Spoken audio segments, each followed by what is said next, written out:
Hello student, welcome to Amrish Vishwakarma YouTube channels. और आज हम लोग स्टडी करेंगे क्लास 9th के केमिस्ट्री, जो हम लोग फर्स्ट चैप्टर पढ़ रहे थे, जिसका नाम है मैटर इन आवर सराउंडिंग। उसमें हम लोग क्लासिफिकेशन ऑफ मैटर की बात आज करेंगे। तो आज का जो टॉपिक हुआ है वो है classification of matter. Classification of matter, ठीक है ना। क्लासिफिकेशन ऑफ मैटर का मतलब हो गया कि ऐसे तो मैटर के बहुत सारे टाइप होते हैं, बट उसका अच्छे से स्टडी करने के लिए क्या किया गया, उसको क्लासिफाई कर दिया गया, ठीक है। उसको अच्छे से स्टडी कर सके इसलिए उसके बहुत सारे टाइप को जोड़ कर मेनली 2 टाइप में उसको ये कर दिया गया, समझे ना। 2 टाइप में उसको डिवाइड कर दिया गया, यानी कि आप समझ सकते हैं कि क्लासिफिकेशन ऑफ मैटर कैसे हुआ, 2 तरह से हुआ। तो क्लासिफिकेशन ऑफ मैटर 2 तरह से हुआ। सबसे पहले हम लोग पढ़ेंगे क्लासिफिकेशन ऑफ मैटर। एक हुआ आपका on the basis of based on physical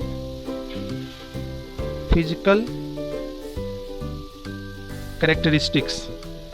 मतलब फिजिकल कैरेक्टरिस्टिक्स का मतलब हो गया कि भौतिक गुणों के आधार पर मैटर का टाइप वाला। और दूसरा जो क्लासिफिकेशन किया गया वो था बेस्ड ऑन केमिकल कैरेक्टरिस्टिक्स, रासायनिक गुणों के आधार पर मैटर का टाइप, और भौतिक गुणों के आधार पर, फिजिकल यहाँ होगा, भौतिक गुणों के आधार पर मैटर का टाइप, ठीक है। तो फर्स्ट चैप्टर में हमें पढ़ना है based on physical classification, physical characteristics, यानी कि इस भौतिक गुणों के आधार पर मैटर का जो क्लासिफिकेशन था वो कहलाया आपका फिजिकल क्लासिफिकेशन,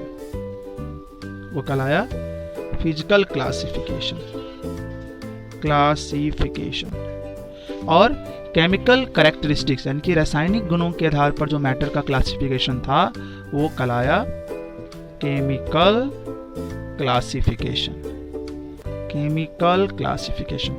तो ये फर्स्ट जो चैप्टर है उसमें हम लोग पढ़ेंगे फिजिकल क्लासिफिकेशन, और सेकंड चैप्टर में हम लोग पढ़ेंगे केमिकल क्लासिफिकेशन। आइए स्टार्ट करते हैं। पहला, physical classification of matter. Physical classification of matter में हम लोग ये देखेंगे, फिजिकल क्लासिफिकेशन यहाँ लिखते हैं, फिजिकल क्लासिफिकेशन ऑफ मैटर का फिजिकल क्लासिफिकेशन। तो फिजिकल क्लासिफिकेशन ऑफ मैटर में ये बताया गया है कि मैटर जो होते हैं वो मेनली 3 टाइप के होते हैं, है ना। सॉलिड्स होंगे, लिक्विड्स होंगे, और थर्ड गैस होंगे। बट आपको 2 अलग से और पढ़ना होगा, 4th प्लाज्मा और 5th BEC, Bose Einstein condensate. यानी कि जनरली ये 3 ही मैटर के क्लासिफिकेशन होंगे, बट मैटर का जो फिजिकल प्रॉपर्टी के आधार पर 4th स्टेट और 5th स्टेट की भी खोज हो चुकी है। तो हम लोग 4th स्टेट और 5th स्टेट के बारे में भी पढ़ेंगे, ठीक है। तो ये फिजिकल क्लासिफिकेशन ऑफ मैटर में हम लोग मेनली ये 3 होता है, solid, liquid, gas, but 4th state और 5th स्टेट भी डिस्कवर हो चुका है। तो हम लोग प्लाज्मा और BEC, बोस आइंस्टाइन कंडेंसेट, ये वाला जो 5th स्टेट है इसको 2 साइंटिस्ट ने मिलकर ढूंढा था। एक थे आपका जगदीश चंद्र बोस थे शायद, ठीक है ना, और दूसरा थे अल्बर्ट आइंस्टाइन, ठीक है। इन दोनों ने मिलकर एक बताया कि मैटर का 5वां भी स्टेट होता है जिसको BEC कहा जाता है, बोस आइंस्टाइन कंडेंसेट। तो फिजिकल क्लासिफिकेशन में सॉलिड, लिक्विड, गैस को जानने से पहले हम एक चीज जानेंगे यहाँ पर जो काफी इंपॉर्टेंट है, काइनेटिक थियरी ऑफ मैटर। पहले ये हम लोग क्लियर कर लेंगे, फिर आगे हम लोग बढ़ेंगे। Kinetic theory of matter. अब ये काइनेटिक थियरी ऑफ मैटर क्या है, आइए समझते हैं। काइनेटिक थियरी ऑफ मैटर जो है ये काफ़ी इंपॉर्टेंट थियरी है। अगर हमको ये मैटर का 3 स्टेट समझना है, पर्टिकुलरली 3 स्टेट जो समझना है, सॉलिड, लिक्विड, गैस, तो उसको समझने के लिए ये थ्योरी काफ़ी इंपॉर्टेंट है। ये थ्योरी आपको आनी चाहिए। तो इस थ्योरी के अंदर कुछ मेन बातें बताई गई, इंपॉर्टेंट बातें बताई गई है। आइए हम उन इंपॉर्टेंट चीज़ों को यहाँ पर डिस्कस करते हैं। तो इसके अंदर जो पहली जो इंपॉर्टेंट जो बातें हैं वो ये है कि जितने भी मैटर होते हैं, जितने भी मैटर होते हैं, सभी मैटर छोटे छोटे पार्टिकल्स से बने होते हैं। And matter consist of very small particles, very small particles. अब ये जो पार्टिकल्स हैं, ये पार्टिकल्स क्या हो सकते हैं? ये पार्टिकल्स आपका, ये जो पार्टिकल्स है ये एटम भी हो सकता है, ये पार्टिकल मॉलिक्यूल्स भी हो सकता है, और ये जो पार्टिकल्स है वो आयंस भी होंगे। अब ये एटम्स, मॉलिक्यूल्स, आयंस क्या है, वेट कीजिए, आगे हम इसको डिस्कस करेंगे। तो फर्स्ट पॉइंट था काइनेटिक थ्योरी ऑफ मैटर, कि मैटर कंसिस्ट ऑफ है वेरी स्मॉल पार्टिकल्स, बहुत छोटे छोटे पार्टिकल्स मिलकर बनेंगे, और ये पार्टिकल्स हो सकते हैं एटम्स, मॉलिक्यूल्स और आयन। अब हम लोग सेकंड यहाँ पर ये जो थियरी है इसकी जो सेकंड बात है उसको हम लोग समझते हैं। सेकंड पॉइंट ये है कि the particles are in a state of constant and random motion and have energy। Second point ये है कि अभी मैंने बताया फर्स्ट पॉइंट में कि हर एक मैटर पार्टिकल से मिलकर बना हुआ है। अब सेकेंड पॉइंट ये है कि वो पार्टिकल क्या है, वो पार्टिकल जो है लगातार मोशन में है। मोशन तो समझ रहे हैं, रेस्ट मोशन आप पढ़ चुके हैं। तो पार्टिकल जो है वो लगातार और मोशन में है, रेंडम डायरेक्शन में, कभी इधर मूव कर रहे हैं तो कभी इधर मूव कर रहे हैं, तो कभी इधर मूव कर रहे हैं, तो कभी इधर मूव कर रहे हैं। यानी कि मैटर के जो पार्टिकल होते हैं वो लगातार जो है वो मोशन में रहते हैं और रेंडम मोशन करते हैं, मतलब किसी खास डायरेक्शन में मोशन नहीं करते हैं, किसी भी डायरेक्शन में मोशन कर सकते हैं, ठीक है ना। और उसका जो रास्ता होगा, उसका जो पाथ होगा वो जिगजैग होगा। इस मोशन को बोलते हैं ब्राउनियन मोशन, जिसके बारे में मैंने पहले बताया आपको। और पार्टिकल्स के पास अपनी एनर्जी होगी तभी तो वो मोशन कर रहा है। पार्टिकल्स की अपनी एनर्जी होगी, ठीक है, पार्टिकल्स की अपनी एनर्जी होगी, वो लगातार मोशन करेगा और किसी भी डायरेक्शन में मोशन कर सकता है स्टूडेंट। तो ये सेकंड पॉइंट हो गया आपका काइनेटिक थ्योरी ऑफ मैटर का। चलिए इसके बाद हम लोग जो है थर्ड पॉइंट है इसका वो डिस्कस करते हैं। थर्ड पॉइंट ये कहता है कि द पार्टिकल्स आर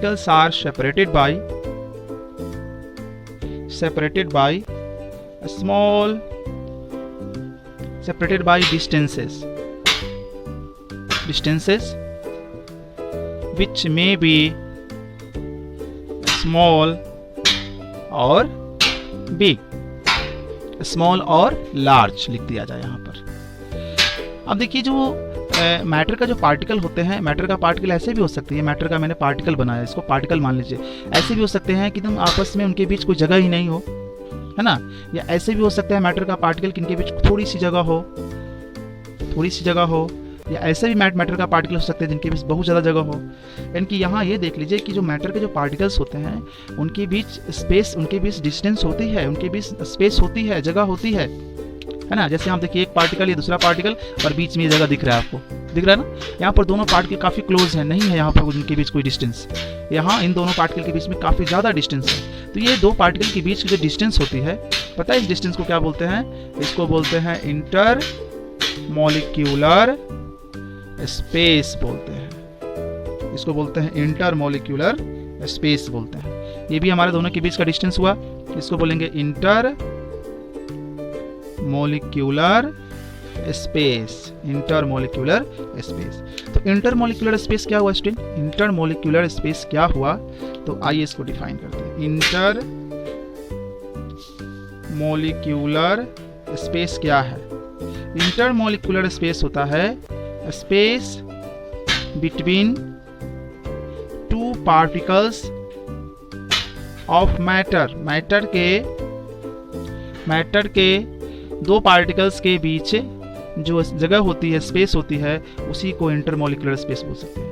ये नेग्लिजेबल भी हो सकती है, ना के बराबर, है ना, नील भी हो सकती है। किसी मैटर के जो पार्टिकल्स होते हैं बहुत क्लोज होते हैं, उनके बीच स्पेस नहीं होती है, और किसी में थोड़ी सी होती है, अ लिटिल, और किसी में तो बहुत ज़्यादा होती है, लार्ज। तो ये वाली बात आपको होप समझ में आई होगी। अभी हम लोग आते हैं फोर्थ पॉइंट को डिस्कस करते हैं इसका। वो फोर्थ पॉइंट क्या है? वो फोर्थ पॉइंट आपका है कि particles of matter are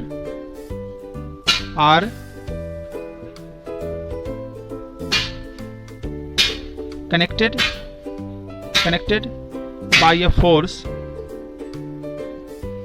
of attraction, force of attraction, connected by a force of attraction, या we call it force of cohesion, या we call it cohesive force, या उसी को हम लोग कोहेसिव फोर्स भी कहेंगे, उसी को हम कोहेसिव फोर्स भी कहेंगे।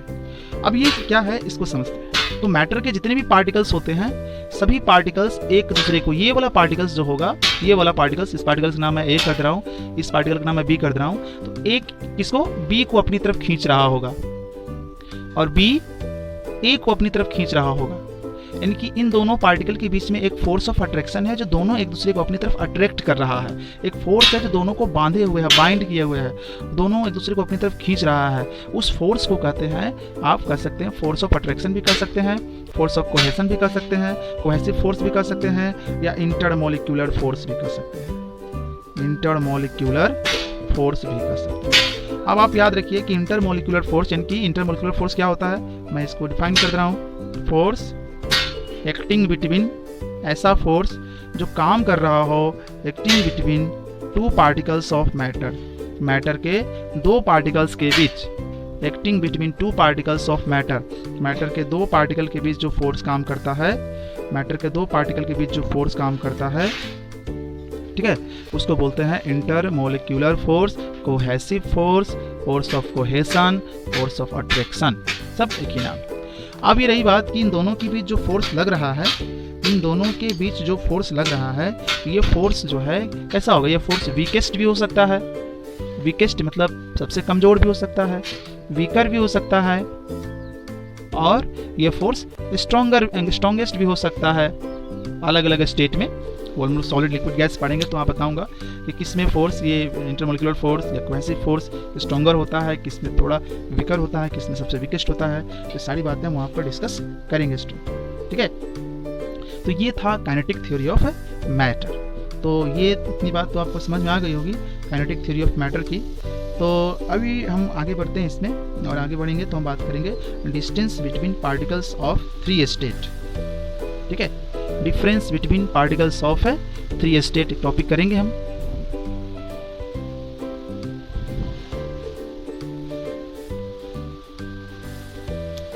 Distance between particles of 3 state की ही बात करेंगे हम लोग। 3 स्टेट, इन तीनों जो स्टेट्स हैं, पर्टिकुलरली सॉलिड, लिक्विड, गैस, इसमें पार्टिकल्स के बीच के डिस्टेंस की बात हम लोग करते हैं सबसे पहले। तो पार्टिकल के बीच की डिस्टेंस की बात करते हैं तो आप पाएंगे क्या, आप ये पाएंगे कि आप ये देखेंगे यहाँ पर कि जो सॉलिड होता है, जो सॉलिड होता है उसका पार्टिकल जो होता है एकदम क्लोज होता है,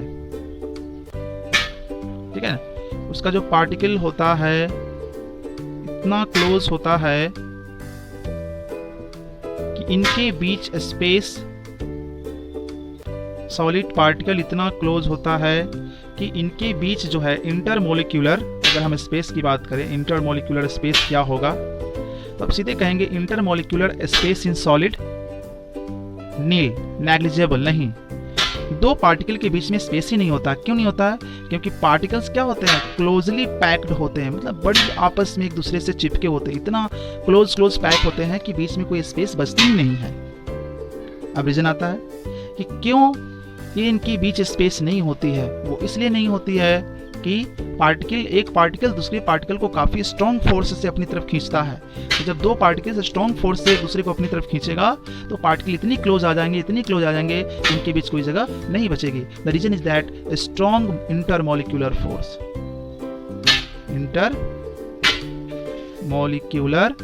strong intermolecular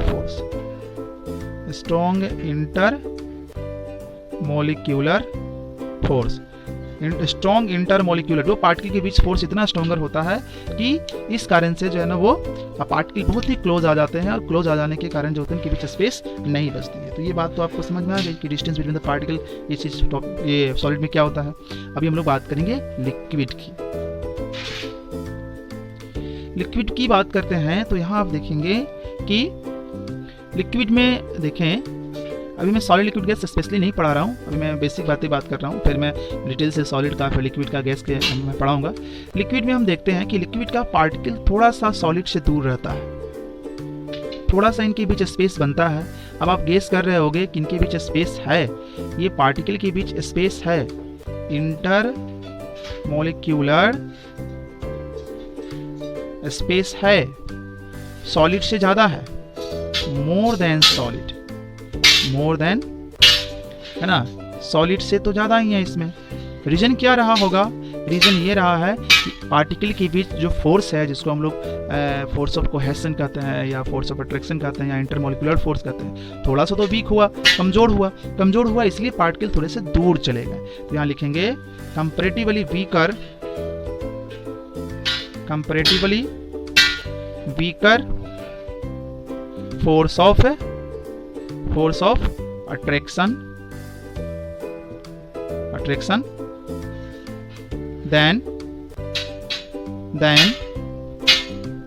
then that in solid solid से ज़्यादा, सॉलिड से कम जो है इसमें फोर्स ऑफ अट्रैक्शन था। समझे ना, सॉलिड से कम इसमें फोर्स ऑफ अट्रैक्शन था, पार्टिकल के बीच फोर्स कम लग रहे थे, इसलिए पार्टिकल थोड़ा सा दूर चले गए स्टूडेंट। ठीक है, तो ये है लिक्विड के पार्टिकल के बीच स्पेस होता है। क्यों होता है स्पेस? रीजन मैंने बताया आपको। अभी हम बात करेंगे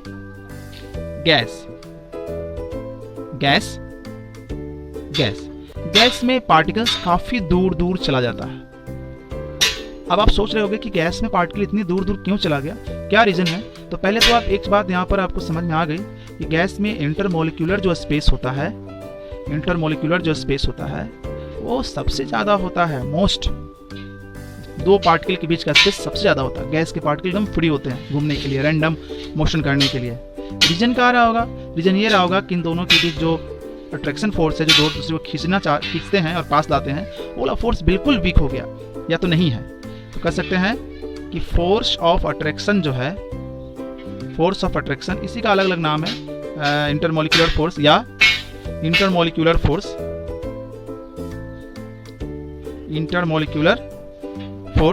ये क्या हो गया? या तो वो नहीं है, नील है, या तो पार्टिकल के बीच इंटरमॉलिक्यूलर फोर्स नहीं लग रहा है, या क्या है, या वीकेस्ट है, सबसे कमजोर फोर्स यहाँ पर लग रहा है पार्टिकल के बीच, है ना, वीकेस्ट। दो पार्टिकल के बीच सबसे कम फोर्स यहाँ लग रहा है सॉलिड लिक्विड गैस में देखे तो, इसलिए इसका पार्टिकल काफी दूर चला गया। या तो ऐसा भी कर सकते हैं कि पार्टिकल के बीच फोर्स इतना कम है कि उसको हम ना ही मान सकते हैं। तो ये स्टूडेंट आपका हमने पढ़ा मॉलिक्यूलर थ्योरी ऑफ मैटर पढ़ा और फिजिकल क्लासिफिकेशन, केमिकल क्लासिफिकेशन पढ़े, और ये कुछ बेसिक बातें हमने डिस्कस करी। अगले क्लास में हम जानेंगे और भी बेसिक चीज़ें, और फिजिकल कैरेक्टरिस्टिक्स क्या है, केमिकल कैरेक्टरिस्टिक्स क्या है, और फिर मैं आगे हम बड़े डिटेल से आपको चैप्टर समझाऊंगा। सो होप आपको सारी बातें समझ में आई होगी। सो इस वीडियो में इतना ही, अगले वीडियो में मिलते हैं। Thank you for watching.